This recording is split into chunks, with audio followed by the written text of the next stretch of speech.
Salut à tous, bienvenue chez KMA. Aujourd'hui vidéo un petit peu longue sur les expéditions de héros. Je vais vous montrer comment j'arrive jusqu'à R10 avec un petit peu de stratégie et sans héros surpuissants comme le Minotaure ou le Dragon ou le Bélier qui rendent un petit peu ces expéditions très faciles. Donc là je suis obligé un petit peu de ruser parfois. Donc là la première base, on a une deathbox avec des bâtiments bien entourés, avec des garnisons niveau 2, une tour canon. Donc là le principe va être d'utiliser un peu la même technique que j'utilise dans les raids, c'est-à-dire de commencer avec deux héros attaque à distance dans des coins adjacents, pour ensuite faire se rejoindre ces héros au milieu. En effet, on voit qu'il a seulement deux couches de mur sur son tour extérieur de la box. Ces deux couches sont un peu trop étroites, les héros vont passer à travers et vont pas faire le tour, ce qui va me permettre de foncer directement dans la base et de ne pas me faire canarder tout le chemin par les tours. Étant donné les garnisons niveau 1 et 2 seulement, ça va être normalement passé tout seul. Surtout avec un duc. Un duc en face des murs, c'est vraiment quelque chose qui permet d'accélérer. En plus, le mien est fou furieux, donc voilà. Donc là, il suffit de passer ensuite à travers, comme dans du beurre, c'est assez facile. Donc au niveau des expéditions de héros, il y a quelques règles à respecter. Déjà, il ne faut pas hésiter à recommencer 10 ou 12 fois une base si on n'y arrive pas. On peut quitter à n'importe quel moment et la recommencer autant de fois qu'on veut. Donc là, je vous ai volontairement enlevé au montage tous les essais infructueux, parce que sinon il y en aurait pour 40 minutes de vidéo. Voilà, il ne faut pas hésiter à quitter juste avant de perdre un héros et recommencer autrement, etc. Il faut surtout jamais passer une base avant de l'avoir essayé. Sinon, on peut des fois avoir des bonnes surprises et y arriver alors qu'on pensait pas y arriver. Donc là, on n'a pas de garnison, donc on va bien évidemment essayer de faire quelque chose. Donc je vais lâcher tout d'abord mon grizzly et mon dieu du tonnerre en haut, puisque l'hôtel de ville est plutôt vers le bas à gauche, donc je les lâche en haut à droite, histoire de cibler préférentiellement les héros au centre. Une fois que j'ai un peu fait de ménage au centre, après je pourrais lâcher mes autres héros. Sachant que là, j'ai pas grand chose à craindre des tours parce qu'elles sont pas garnisonnées et que maintenant on a un buff des héros avec notre puissance, notre grade de puissance. Donc mes héros sont un peu plus résistants qu'en raid. Donc là, ouais, mon dieu du tonnerre, il est sous feu des tours depuis un petit moment et il n'a pas trop perdu de vie. Donc sans garnison, les tours sont pas très dangereuses. Voilà, après il suffit de laisser dérouler jusqu'en bas pour raser le reste de la base. Donc oui, je disais, il faut bien tester plusieurs fois la même base. Des fois, l'ordre de lâcher des héros peut être aussi déterminant, puisque une tour ou un héros va cibler préférentiellement, si elle a le choix, plutôt le héros qui a été posé en premier. Donc il faut toujours poser en premier vos héros qui ont ressuscité ou qui sont un peu plus résistants que les autres. Voilà, donc là on a aussi encore une deathbox, on a des garnisons qui sont plutôt bien montées. Là on a du niveau 2 en garnison violette avec des garnisons vertes aussi, donc avec une grande portée de tour. Donc là le principe va être d'attaquer en haut à droite, toujours avec... quand on n'a pas de héros vraiment comme le mage ou le bélier ou le dragon, il faut vraiment les héros comme le grizzly ou le dieu du tonnerre sont vraiment très importants parce qu'ils permettent d'affaiblir le centre de la base. Donc là, vous voyez, j'essaye une autre fois parce que j'étais sur le point de perdre un héros. Donc voilà, on quitte, on ressort, on essaye autrement, on tâtonne. Celui-là, je voulais laisser pour vous montrer. Donc là, je lâche le paladin, comme ça il va agripper l'attention des tours, et comme il a le druide derrière en soutien, il va résister bien plus longtemps que si j'avais lâché un autre héros. Et puis ensuite, vous voyez, son coffre de mana est vraiment collé contre les murs, du coup les héros ils passent au travers, ils font pas le tour, donc c'est intéressant d'attaquer par là. Et ensuite, une fois que je suis contre un mur avec mon duc, il suffit de laisser faire sa capacité. Encore une fois, un duc fou furieux face à un mur, ça fait vraiment des miracles. Donc voilà, on n'hésite pas, on quitte, on essaye, etc. On refait autrement. Donc oui, l'ordre de lâcher des héros et parfois leur endroit est vraiment important. Faut pas hésiter à lâcher un héros leurre. Donc il peut être soit un héros comme mon paladin, soit un duplicata, un pauvre paladin niveau 40. Le temps qu'il se fasse tuer, votre dieu du tonnerre aura le temps de faire des dégâts. Voilà, donc là on a encore, ça pourrait paraître une base à sauter du premier coup parce qu'on a des grosses garnisons, mais bon, on va essayer quand même. Pareil, on a 2 couches de murs seulement sur tout le tour, donc là forcément les héros ils vont pas faire le tour, ils vont passer à travers, 2 couches c'est pas assez. Donc on va utiliser encore une fois la technique d'attaquer par 2 coins pour qu'ils se rejoignent au milieu de la rangée de murs et qu'ils passent directement au travers. Donc voilà, là on va se retrouver encore une fois face au mur, et puis même si on a des grosses garnisons de tours, euh, avec le druide qui soigne, on va pouvoir passer au travers. Donc on garde un œil vraiment sur la vie des héros, donc là le dieu du tonnerre en particulier, qui est vraiment pas loin de mourir. Et donc toujours avoir la souris ou le doigt juste au-dessus du bouton quitter le combat. Et puis dès qu'on est sur le point de mourir, il faut quitter. Alors n'hésitez pas à prendre une petite marche parce que parfois le héros est encore sur le champ de bataille, mais la tour où le héros a déclenché son coup en face qui serait fatal, et là même si vous cliquez sur quitter, le héros sera compté comme mort quand même, donc prenez une petite marche, et c'est toujours rageant de perdre un héros sur une bêtise. Voilà. Voilà, donc là l'enregistrement a un peu foiré, donc je vais pas avoir le truc en entier, mais j'ai lâché le Thor en bas parce que l'hôtel de ville est tout en haut pour qu'il affaiblisse le centre, et j'ai ensuite lâché mes héros pile en face des 2 épaisseurs de mur là en plein milieu, et tout est passé au travers comme dans les fois d'avant pour raser toute la base. Donc la base suivante, donc là on a une base pareil sans garnison avec des bâtiments assez éloignés. Et fait important, on a aussi des zones intramuros où on peut lâcher les héros, vous voyez, à côté de la statue de la sorcière ou à côté de l'hôtel des héros.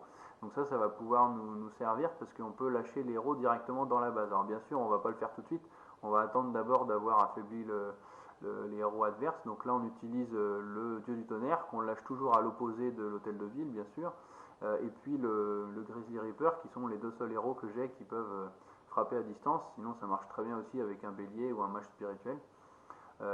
Donc voilà, là on a quasiment détruit tous les héros ennemis. Donc une fois qu'on a plus de héros ennemis, les tours sans garnison, même si on a 5 en tour de flèche, elles sont plus très dangereuses. Donc on va quand même attendre un petit peu que les éclairs du dieu du tonnerre aient nettoyé un petit peu plus le centre de la base, et puis ensuite on va pouvoir lâcher tout le reste des héros. Alors on a tout le temps qu'on veut là, on n'est pas pressé, faut qu'on attende. On a pareil qu'en raid 3 minutes pour finir la base, donc voilà, donc moi je vais lâcher en premier à l'intérieur un héros ressuscité, donc là moi c'est l'Immortep. J'aurais pu aussi lâcher le Doride, hein, c'est pas un problème. Donc voilà, je laisse directement à l'intérieur, comme ça j'ai pas de chemin à faire, et même si j'ai les 5 tours qui font feu dessus, comme je suis tout de suite dans le feu de l'action, je perds pas de temps et donc pas de vie et pas de héros. Voilà. Donc là encore une fois ça fonctionne très bien. Alors sur cette série d'expéditions de héros, j'ai quand même eu un petit peu de chance sur les tirages. Vous allez voir, on va aller jusqu'à la fin avec une seule base de passé et aucun héros mort. Ça m'arrive pas tous les jours ça quand même. Donc là c'était pour montrer un petit peu les stratégies de base. De temps en temps c'est un peu plus embêtant, je peux passer une demi-heure sur une base à essayer diverses stratégies avant d'arriver à la passer. Quand j'ai le temps, parce que c'est pas tous les jours que j'ai le temps de faire les expéditions. Mais donc j'en montrerai peut-être éventuellement d'autres une par une plus tard s'il y a des stratégies intéressantes. Là c'était pour vous montrer toute la série jusqu'à R10. Donc là aussi j'ai encore un petit peu de chance là-dessus parce qu'on a des grosses garnisons, mais les bâtiments sont vraiment séparés et surtout il n'y a pas de troupes. Donc avec mon duo fétiche Grizzly Dieu du tonnerre, je vais pouvoir affaiblir le centre de la base vraiment avec une grande facilité. Quand il n'y a pas de troupes, le Grizzly c'est vraiment une arme fatale parce que le mien est uniquement 5 sur 9, il devrait être plus pour être vraiment efficace, mais déjà vous voyez les dégâts que ça fait, c'est assez hallucinant. Le buff aussi dû à la mage, maintenant on a, comme je l'ai dit tout à l'heure, on a un boost de la puissance et de la résistance des héros avec notre grade, en fonction de notre grade de puissance, donc ça a facilité aussi beaucoup les expéditions de héros. Donc là, une fois que j'ai un petit peu nettoyé le centre, et ben j'attends que mes autres héros arrivent et puis je lâche au plus près le gros de mes troupes pour détruire les tours en priorité. Donc là on arrive même avec des grosses garnisons violettes et vertes, sans troupes, avec des bâtiments assez éloignés comme ça, on arrive à faire de gros dégâts et puis sans aucune perte. Voilà, donc là il suffit d'attendre qu'ils aient fini de nettoyer et puis on va passer à la suivante. Ce qui peut être parfois un peu long, mais c'est pas un problème. Donc là j'ai lâché encore une fois l'Immortep en premier, parce que même s'il y a eu des grosses garnisons, donc même s'il se fait tuer, il a ressuscité, c'est pas grave, les tours seraient passés à un autre héros par la suite. Voilà, base suivante, pas mal de garnisons quand même, encore une fois on a du 3 et du 2 en garnison violette avec aussi des garnisons vertes, mais on n'a toujours pas de troupes. Et on a un point, vous voyez, tout au centre de la base intramuros, où on peut pouvoir lâcher nos héros directement dans les murs, donc ça c'est vraiment, même quand vous faites des raids, hein, ça c'est, quand vous avez ça en raid, vous mettez Ange Gardien et Frénésie là sur le petit carré, et puis vous lâchez tous vos héros dedans, et puis ça c'est victoire assurée tout de suite. Donc là la technique est toujours la même, j'utilise le dieu du tonnerre à l'opposé de l'hôtel de ville, et puis le grizzly en duo, juste tous les deux pour bien leur laisser le temps d'accumuler plusieurs capacités pour nettoyer le centre de la base, et puis une fois qu'ils auront fait un petit peu le ménage au milieu, là j'aurai même pas à faire le tour des murs, je vais pouvoir lâcher mes héros directement dans la base entre les deux tours du haut, là où en théorie il aurait dû y avoir un bâtiment, mais il n'avait pas la place de le mettre. Donc voilà, c'est pas très compliqué, mais ce genre de petit carré là où on peut lâcher les héros dans la base, il faut bien être attentif, même quand on fait les raids, parce que parfois ça peut être juste un tout petit carré vraiment entre une fleur et un mur, donc il faut parfois pas très visible cette petite ligne rouge, donc il faut bien regarder. Souvent on a l'opportunité de lâcher nos héros vraiment dans le centre de la base tout de suite, et ça peut servir donc là même en expédition de héros, vous voyez, même sans ange gardien. Une fois qu'on a nettoyé les héros, après ça nous permet d'attaquer les tours vraiment tout de suite. Les tours elles sont efficaces que si les héros font tout le tour des murs, parce que si elles n'ont pas le temps de canarder, forcément elles sont beaucoup moins efficaces. Voilà, donc là ce que j'aurais pu éventuellement faire pour gagner du temps, c'est lâcher un dernier héros tout en haut, ce qui m'aurait évité d'attendre qu'il remonte toute la carte. Donc si vous ne savez pas, il y a aussi un nombre de héros alloués à déplacer, à poser sur la carte en fonction de votre grade de puissance. Plus vous allez avoir un grade de puissance élevé, maintenant plus vous pouvez poser de héros. Donc moi j'en suis à 8. On commence à 6 et on finit à 10 en fonction des grades de puissance. Donc il ne faut pas hésiter à parfois pousser un peu pour augmenter votre puissance, passer au grade du dessus, ce qui vous permettra de gagner un héros de plus en expédition. Voilà, donc là on est arrivé à R8, on va s'attaquer à R9 pour voir un peu comment ça se passe pour les deux dernières bases. Donc pour l'instant on n'a toujours pas perdu de héros et on n'a pas sauté de base encore.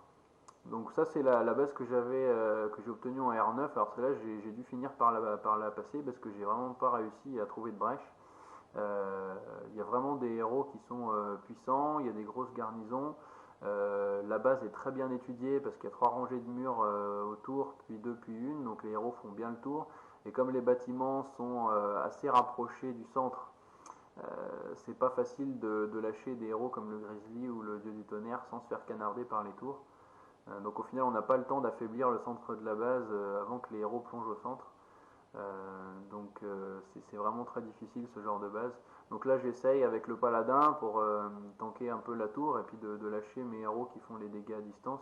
Je suis obligé de lâcher toutes les squads du premier coup pour essayer d'avoir une proc du duc, voilà, pour que mes héros ils arrivent dans la base en ayant déjà un bonus déplacement, etc. Mais là voilà, j'arrive dans le feu de l'action, mais c'est trop cafouillis, je vais perdre la moitié de mes héros, donc ça sert à rien. Donc là des fois à s'acharner un peu trop. J'ai zappé au montage quelques essais, j'ai essayé d'autres techniques, mais au final, c'est pas bien efficace. Alors là, on réessaye quelque chose d'un tout petit peu différent. Alors vous voyez, c'est sensiblement la même chose, sauf que cette fois, j'ai lâché que le paladin pour tanker la tour, et puis les héros qui attaquent à distance pour essayer de les faire affaiblir un peu plus le centre de la base, et d'attendre après pour lâcher le reste des troupes. Au final, ça marche pas mieux parce que là, mon Thor, il a récupéré l'aggro des tours, donc il va prendre des coups. Donc ça sert à rien, ça va pas fonctionner non plus.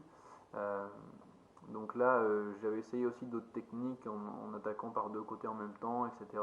Parfois, ce qui peut être intéressant sur ce genre de base aussi, c'est de lâcher un duplicata, donc un petit héros, un druide ou un paladin level 60 d'un côté, pour que les héros sortent un peu de la base dans la direction, puis nous attaquer de l'autre. Parfois ça marche, mais là c'est pas, ça n'a pas marché sur cette fois-ci. Là c'est une autre technique que j'avais essayé en passant par en haut.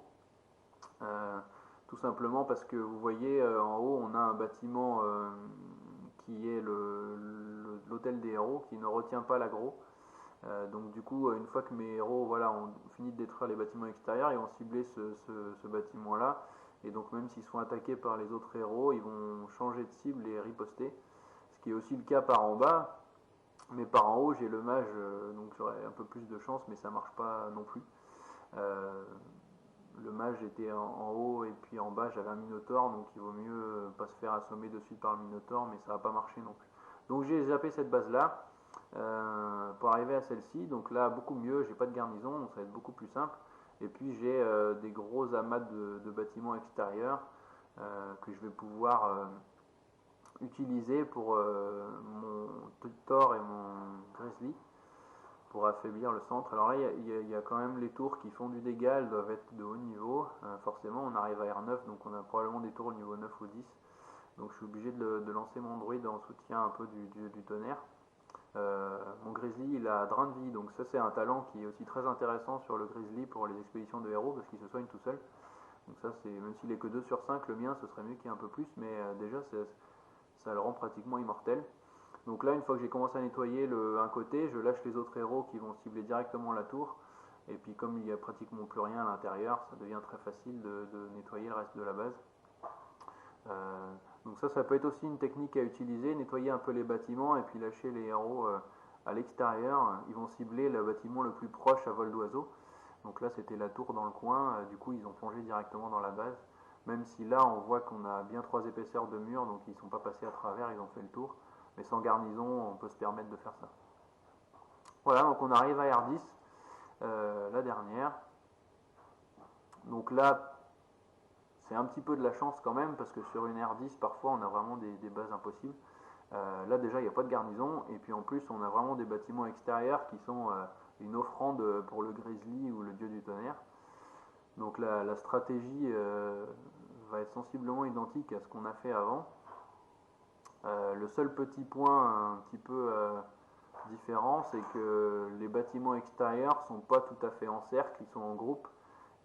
Donc il faut choisir par quel côté on va poser notre héros. Par exemple, on voit qu'à droite, on a un groupe de bâtiments tout seul. Donc si on attaque par là, il n'y a que ces 6 bâtiments-là. Alors que si j'attaque par en haut, il va ensuite, à vol d'oiseau, choisir le plus proche. Et donc il ne va pas rentrer dans la base, il va bien faire le tour dans le sens inverse des aiguilles d'une montre. Et là, vu le nombre de bâtiments qu'il y a et l'absence de garnison, il est évident qu'il va réussir à détruire tous les héros assez rapidement, surtout qu'on n'a encore une fois aucune troupe. Alors ça, c'est aussi une astuce à connaître, c'est-à-dire que la base qui apparaît au moment où vous cliquez sur l'expédition, c'est la base telle qu'elle l'est pour le joueur donné à ce moment-là. Mais on n'a pas tous toutes nos garnisons ou nos troupes au même moment. Donc si une base, vous avez plus de chance pour les zapper et que vous tombez sur une base avec des garnisons ou plein de griffons, etc., plutôt que de vous suicider à lancer tous vos héros dedans, attendez un petit peu et revenez 1 ou 2 heures plus tard, peut-être que le joueur se sera connecté et aura détruit ses troupes, etc. Et auquel cas vous aurez peut-être la même base sans troupes, voire même sans garnison, si jamais il les a enlevés pour faire ses vagues. Donc ça peut être intéressant si vous êtes bloqué, vous n'avez plus de chance pour zapper les bases. Attendez un peu et revenez quelques heures plus tard, peut-être que la base sera beaucoup plus abordable. Voilà, donc là on a nettoyé le centre et puis ensuite on a lâché les héros autour, donc 100%. Voilà, donc R10, pas de héros perdus, une seule base sautée, sans héros cheatés.